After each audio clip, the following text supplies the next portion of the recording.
I believe nicotine is not addictive. I believe that nicotine is not addictive. I believe nicotine is not addictive, yes. Tonight on 60 Minutes, take a deep breath, because big tobacco is back. You understand the irony of this, don't you?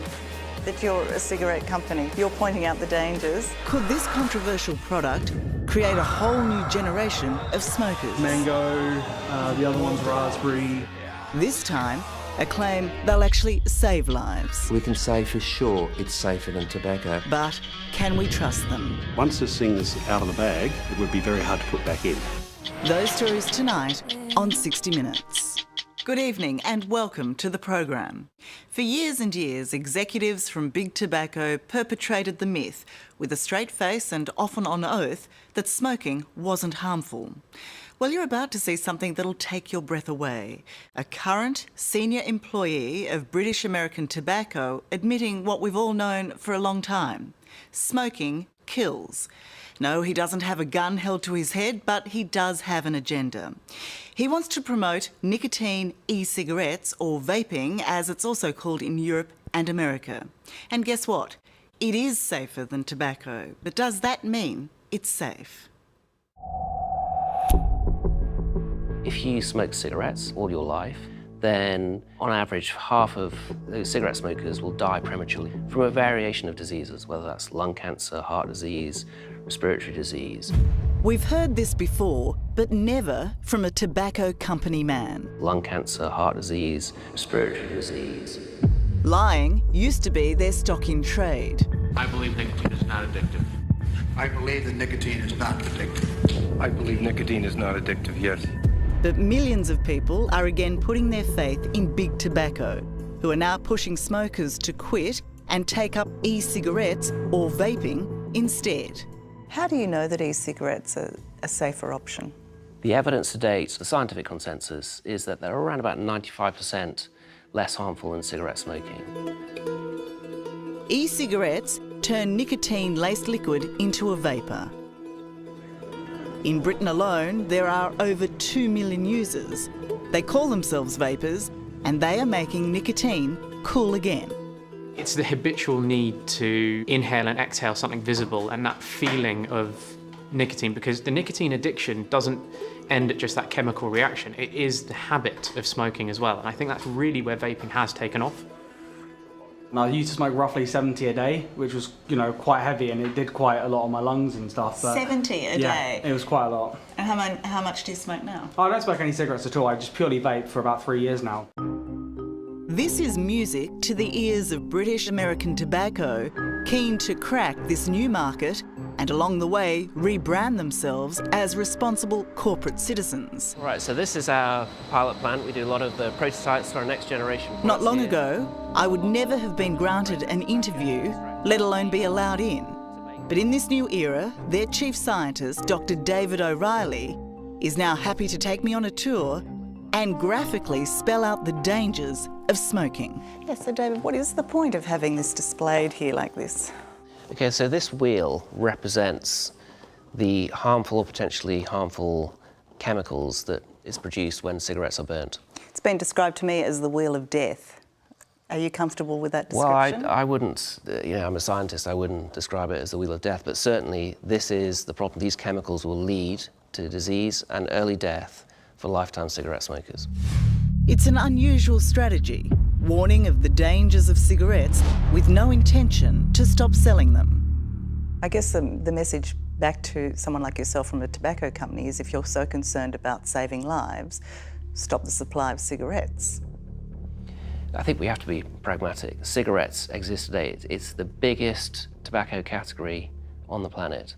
One of the reasons why I'm proud of working at British American Tobacco is because, yes, we do manage this controversial product, this very risky consumer product, but we do it in a way that is the most responsible way that anyone can manage a product. When it comes to talking about the safety of any nicotine-based products, do you understand a reticence in trusting someone like yourself from the tobacco industry, an industry that stood up and swore that nicotine wasn't addictive?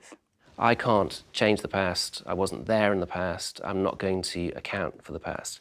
I am interested now in what the actions that we take today as leaders and what that's going to mean for our consumers in the future.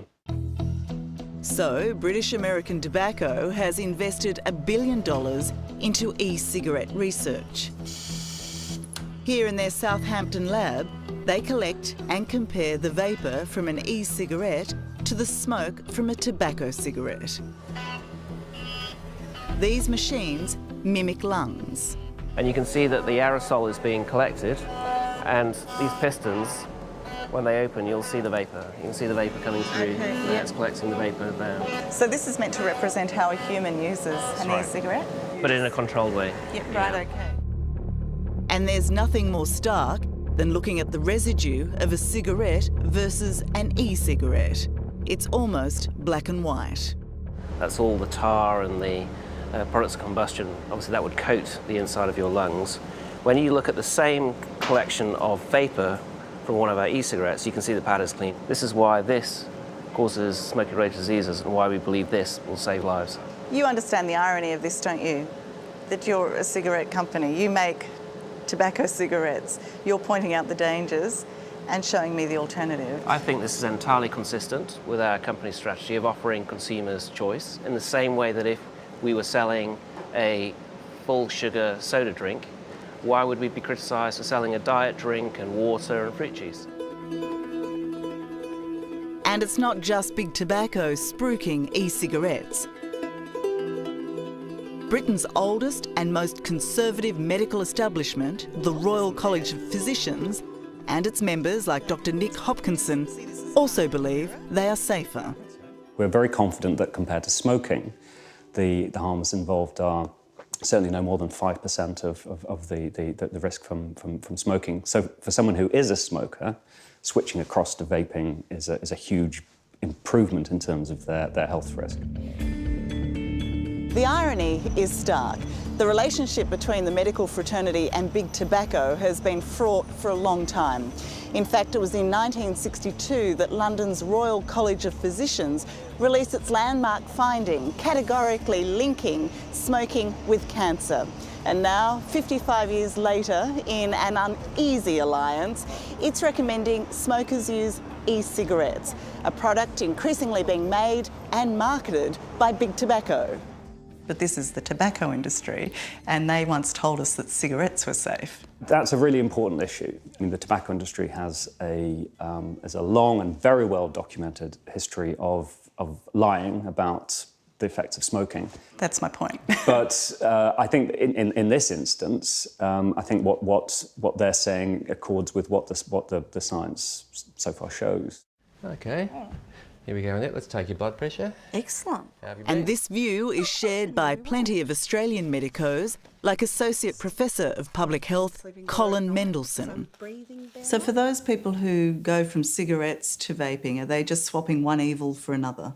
Well, they're not, because almost all of the harm from cigarettes is due to smoke. Vaping the aerosol contains nicotine and trace amounts of chemicals. There are small amounts of chemicals, but we can say for sure it's safer than tobacco, which kills 2 out of 3 long-term smokers.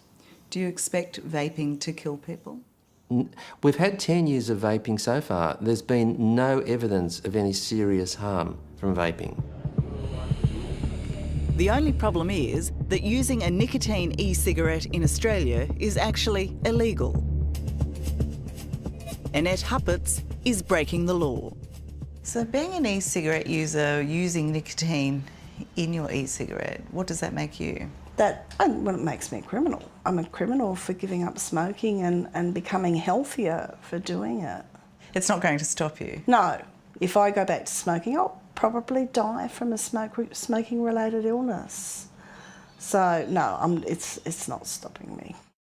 Here in Australia, it's legal to smoke cigarettes, which even big tobacco now says can kill you, but it's illegal to use nicotine e-cigarettes, even though everyone agrees they're much safer. As contradictory as this sounds, the federal government doesn't believe there's enough evidence yet to support the e-cigarette hype. Even if they are 95% less harmful than cigarettes, it's still less harmful. If I cross the local freeway, it's probably less harmful if I'm hit by a car than hit by a truck, but is either desirable? Do you think e-cigarettes will kill you? We don't know. We're one of the more stringent regulators, and different countries have taken different approaches to allowing it. Professor John Skerritt of the Therapeutic Goods Administration oversees the committee that just last month knocked back the bid to make nicotine e-cigarettes legal here. I think the evidence in the literature shows that they are safer than conventional cigarettes, although I don't think they're without problems. For example, some of the solvents in them, one of them's antifreeze, which is used and then vaporised and people inhale it. If they are safer than conventional cigarettes, which kill people, we know that, should they not be readily available in this country? Well, the issue is whether they act as a pathway towards increasing smoking, and again, the experts are divided on that. Do you have any good menthols? To get around the Australian laws, e-cigarette users personally import nicotine liquid from overseas.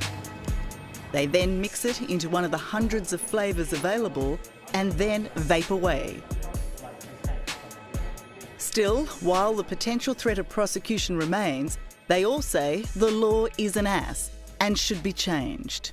One of the big concerns for the government is that e-cigarettes is a gateway to traditional cigarettes. No, I'm just sorry. He shakes his head quickly. I don't see that at all. No? Why do you laugh? It's like saying that Panadol's a gateway to heroin. So why won't it be supported then by the TGA? What's their motivation, do you believe?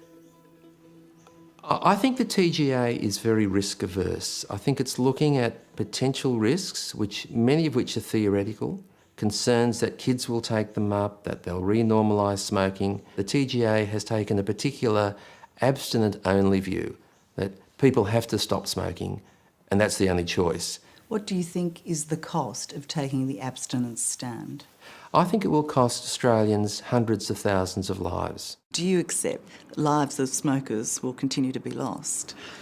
I don't know about that, because the other risk you would have is if you introduced a product to Australia which actually turned out not to reduce our already low levels of smoking, and it's something we're very proud of, the 12 or 13%.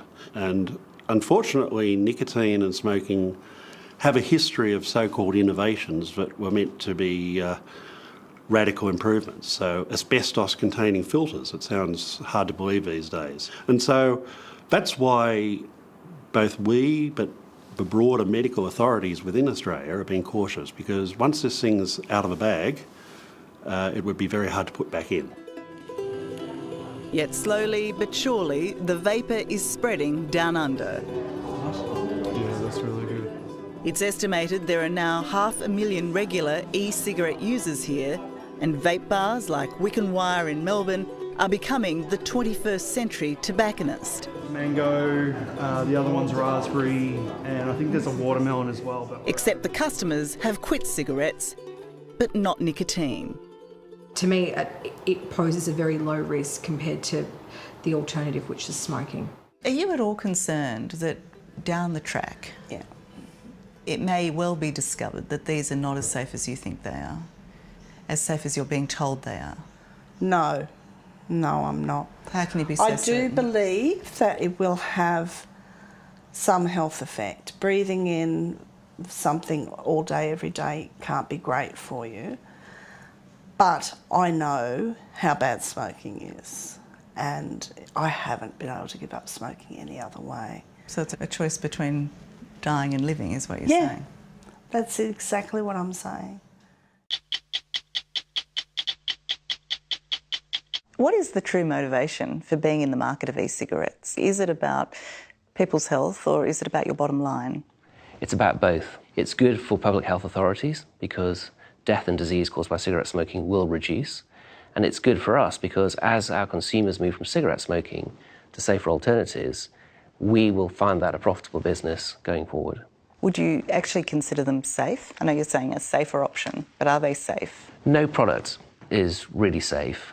But 95% safer is 95% safer than cigarette smoking, which, as we know, is a very dangerous product. So are we still talking about potential lung cancer, heart disease, respiratory disease?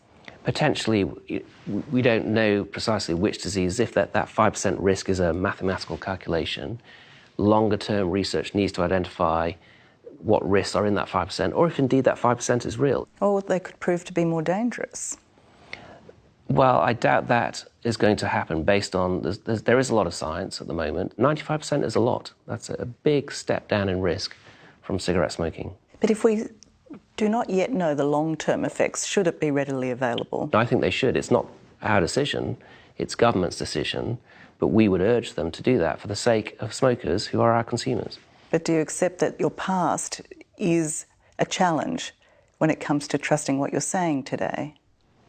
I'm not asking people to trust us on our past, I'm asking them to trust us on our actions today, and not even on our words, but on our actions, to look at what we are doing. We are the biggest vapor company in Europe. We have invested $1 billion over the last 5 years to make vaping and other safer tobacco and nicotine alternatives a reality for the millions of addicted smokers out there. Do you think that if you actually do look at how the consumer is targeted, that the packaging around the product, the advertising around the product, that they are in fact a very enticing product for younger people? I mean, there's a real cool kind of vibe about all this now, isn't there? I think with any adult product, the challenge that we all have is how do you make it attractive to adult smokers if they're going to switch from cigarette smoking to the safer alternative? The challenge in doing that is that attractiveness needs to be more appealing to adults than to children. We try and make it not appealing to children. And of course, there are other ways of preventing underage youth getting hold of these products. But absolutely, the design of our products, the marketing of our products is targeting those adult cigarette smokers who are looking for a safer alternative. So you're not trying to hook anyone? Most cigarette smokers are addicted to nicotine and their cigarette smoking. And will that vaping product keep them addicted? Or is the ultimate aim to get them off nicotine altogether? It's too early to say whether a vaping product is as addictive as a combustible tobacco cigarette. That's a piece of research that I think really needs to be undertaken.